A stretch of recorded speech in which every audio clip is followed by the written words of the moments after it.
The interstellar spaceship Avalon can be seen going through space toward a colonized world called Homestead 2. There is nothing in any of its rooms. The ship is being driven by itself. The 258 people on the crew and the 5,000 people on board are all sleeping. The ship suddenly goes through a belt of asteroids that is getting weaker. The main shield is getting more power, but the ship is headed straight for a big asteroid. Suddenly, the asteroid crashes into a ship, which causes many problems. The ship starts to fix itself, but one of the hibernation pods wakes up a sleeping passenger. He was a mechanical engineer named Jim Preston.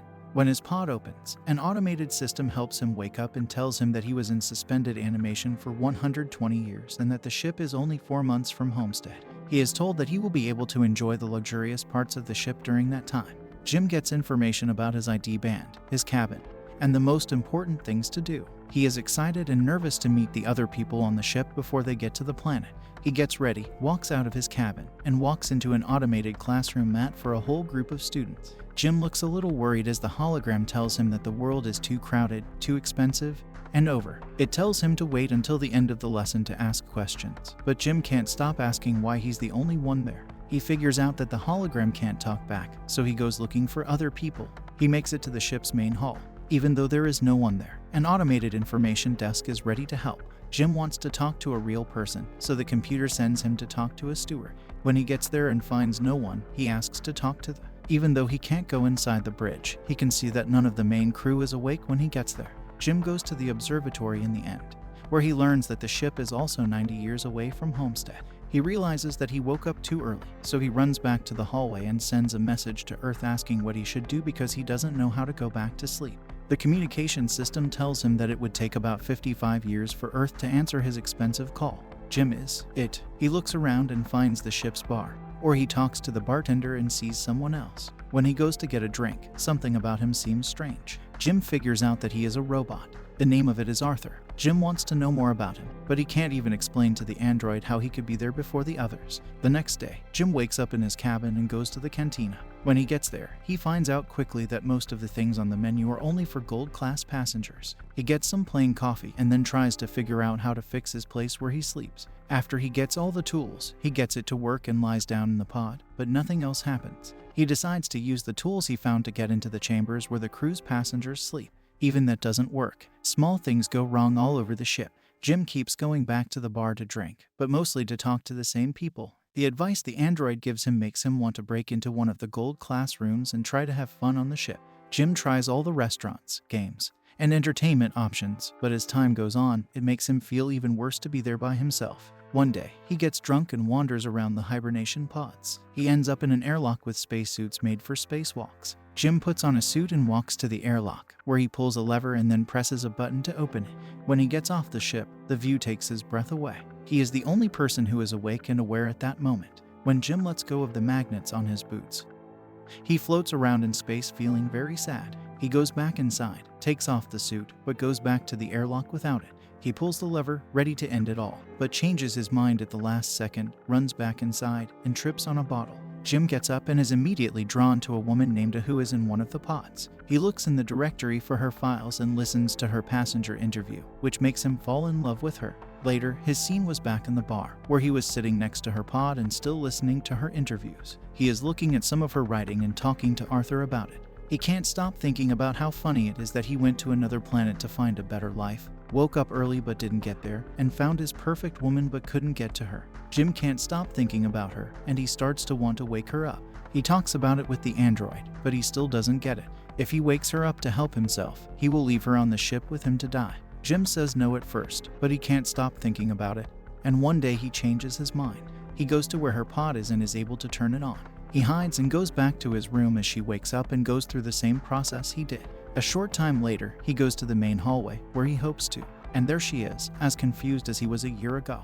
Jim tells her that they are the only ones awake and takes her to the observatory. Then he tells her that he can't reach the crew or the ship's main controls. Aurora has a panic attack and wants to go back to her pod.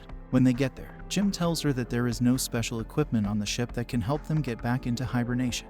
In other words, he tells her that they're stuck. When they get back to the main area, he tells her to rest since she just left Havern. She feels bad that he has to be alone on the ship for more than a year. Jim feels bad about what he did and goes back to the bar. He asks Arthur not to tell Aurora that he was the one who woke her up. Aurora wakes up the next day. She goes back to the main hall and asks the automated information desk about the pods. Jim joins her there, and as they leave, they go to get breakfast. Something is wrong with the information desk. Aurora notices in the cantina that Jim has been eating the same breakfast for more than a year, so she gets him a gold-class menu. They talk about fixing the pods, but Aurora isn't ready to give up like Jim is. She looks in the infirmary, then goes through research papers, and finally tries to get into the crew's hibernation quarters by breaking the doors. Jim notices more problems with the ship as a whole. At some point in the future, an oral events about her life on the ship.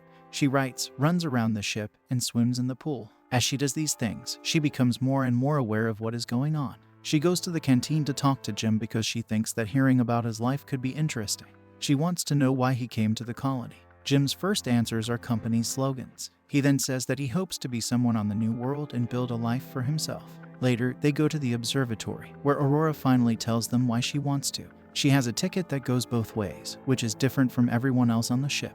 Her plan was to go to Homestead and live there for a year. When she came back to Earth, she would be the first journalist to do that, and she would write the best story ever. Aurora slowly gives up on finding a solution to their problem, and Jim comes up with a way to cheer her up. He takes her to the movies and the basketball court to dance. The last thing he does is take her to the bar to meet Arthur. She takes a moment to calm down, but then she remembers there. Jim is left alone with the android, and he feels bad about what he's done to her. The next thing you know, he's working on something in the other. When Aurora goes to the observatory, she sees a model of the Chrysler building that he made for her. After a while, they have a date at a bar. They go out to dinner and talk about their lives. She tells him that when she was a teenager, her father died. After dinner, Jim takes Aurora to the airlock and puts on their spacesuits with her. They take a walk in space together. Jim now has someone to talk to about that wonderful event. Jim turns off the magnets on their boots, and the two of them float in space together. When they get back inside, they kiss right away. Then they go to his cabin and sleep together. As soon as they start dating, Aurora moves into his cabin and starts writing about her life on the ship. They go running, eat, and sleep together. Jim looks around the ship some more and finds the bag for hydroponics. He gives her Aurora. One day, the ship goes by a red giant, so they go to the observatory to see it. Her birthday is today, so they celebrated later that night in one of the ship's many restaurants and then in the bar. Jim went to the bathroom to get the ring he made for Aurora ready, while she stays in the bar and talks with Arthur. The android tells Aurora that Jim woke her up on purpose, not knowing that he was supposed to keep that a secret.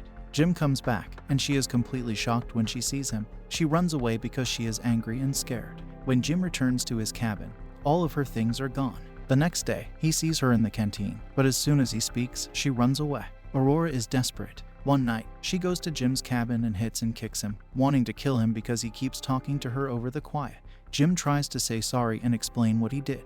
He tells her he loves her, but Aurora isn't interested. She can't get over the fact that he took her. One night, Jim is in his cabin when something else goes wrong. The ship has a serious problem, so the main control shuts down. Later, when he gets in the elevator, it breaks down. Aurora walks into the main hall and sees that Jim has planted a tree there. Then she goes to the cantina, where the machine that gives out food is also broken. Suddenly, they both hear the voice of the deck chief asking who planted the tree over the radio. Gus Mancuso is standing in front of Jim's tree when they both run into the concourse. They say who they are and explain what's going on to the chief. He can't figure out why 3 pods would fail. Mancuso takes them to the bridge, where he finds that something is wrong with the ship but that the information about its systems has to be checked by hand. As they leave the bridge, a robot almost falls on them, and they tell Mancuso that problems have been happening more often all over the ship. He tells them that shouldn't happen and shows them how to get the information.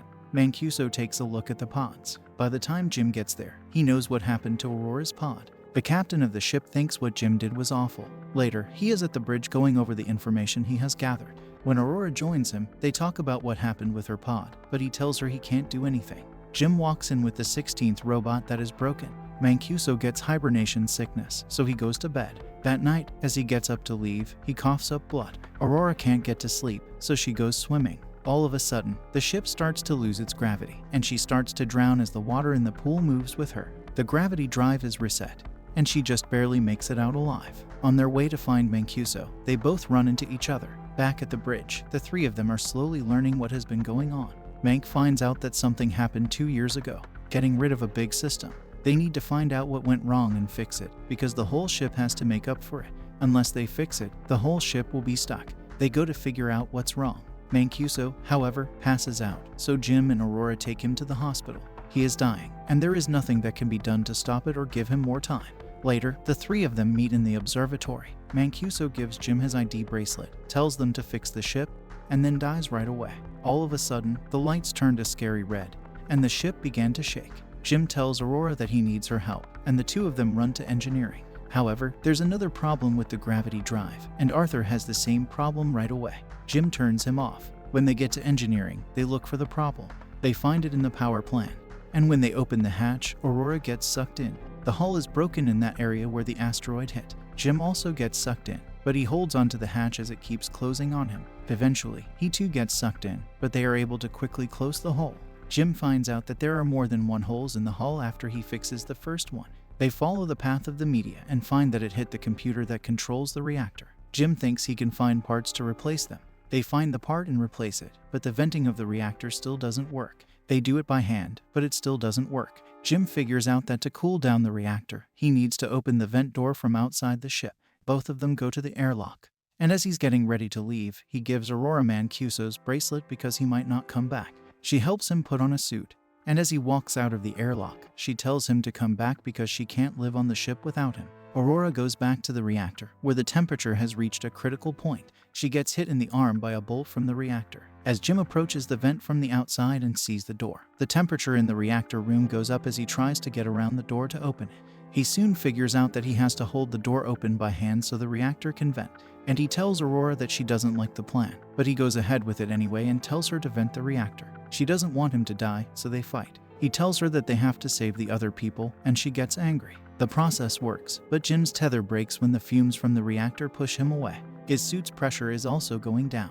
He tells Aurora what happened, and she moves as quickly as she can to get another suit and bring him in.